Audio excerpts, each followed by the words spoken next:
Apabila seseorang berbuat dosa, yakni jika ia mendengar seorang mengutuki, dan ia dapat naik saksi karena ia melihat atau mengetahuinya, tetapi ia tidak mau memberi keterangan, maka ia harus menanggung kesalahannya sendiri.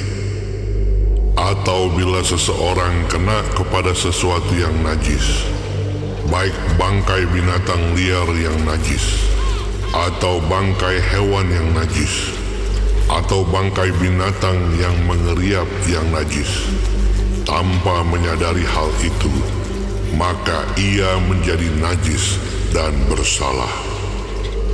Atau apabila ia kena kepada kenajisan berasal dari manusia, dengan kenajisan apapun juga ia menjadi najis, tanpa menyadari hal itu, tetapi kemudian ia mengetahuinya, maka ia bersalah.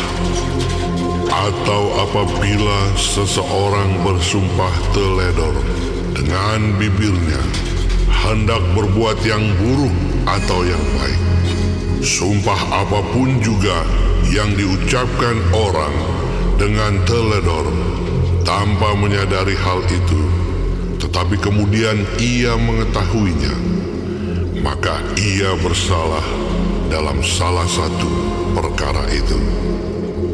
Jadi apabila ia bersalah dalam salah satu perkara itu, haruslah ia mengakui dosa yang telah diperbuatnya itu, dan haruslah ia mempersembahkan kepada Tuhan sebagai tebusan salah karena dosa itu seekor betina dari domba atau kambing menjadi korban penghapus dosa.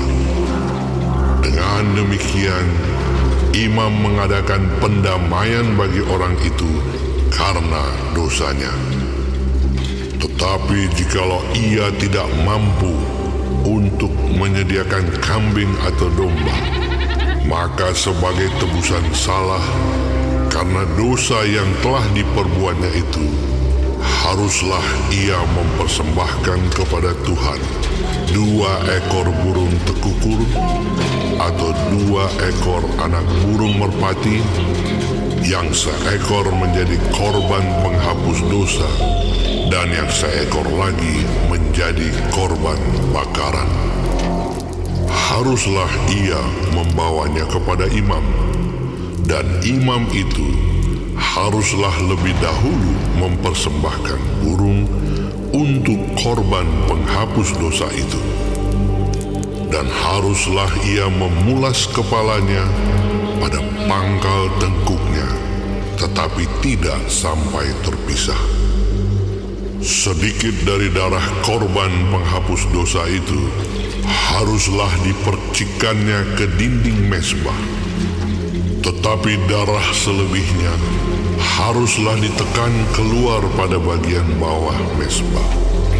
Itulah korban penghapus dosa. Yang kedua, haruslah diolahnya menjadi korban bakaran sesuai dengan peraturan.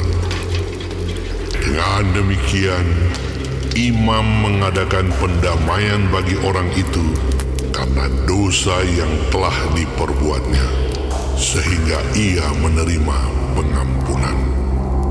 Tetapi jikalau ia tidak mampu menyediakan 2 ekor burung tekukur atau 2 ekor anak burung merpati, maka haruslah ia membawa sebagai persembahannya karena dosanya itu 1/10 eva tepung yang terbaik menjadi korban penghapus dosa.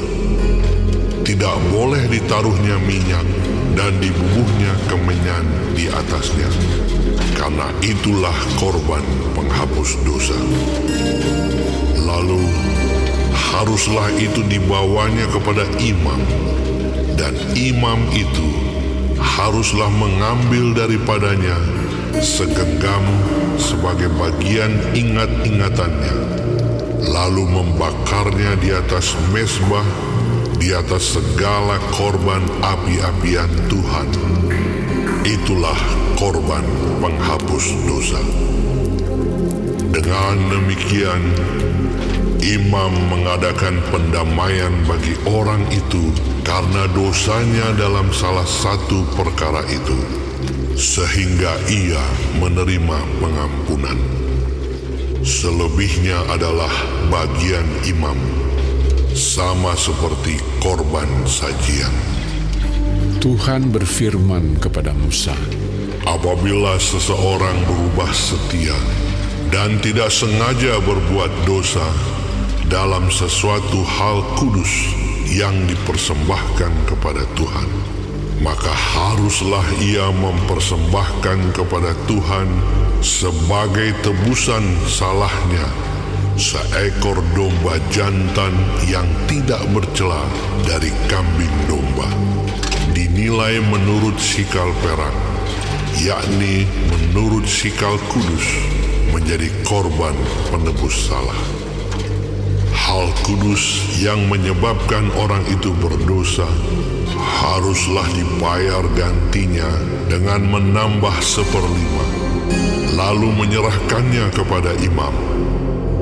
Imam harus mengadakan pendamaian bagi orang itu dengan domba jantan, korban penebus salah itu, sehingga ia menerima pengampunan. Jikalau seseorang berbuat dosa dengan melakukan salah satu hal yang dilarang Tuhan tanpa mengetahuinya, maka ia bersalah dan harus menanggung kesalahannya sendiri. Haruslah ia membawa kepada imam seekor domba jantan yang tidak bercela dari kambing domba, yang sudah dinilai sebagai korban penebus salah. Imam itu haruslah mengadakan pendamaian bagi orang itu karena perbuatan yang tidak disengajanya dan yang tidak diketahuinya itu, sehingga ia menerima pengampunan. Itulah korban penebus salah. Orang itu sungguh bersalah terhadap Tuhan.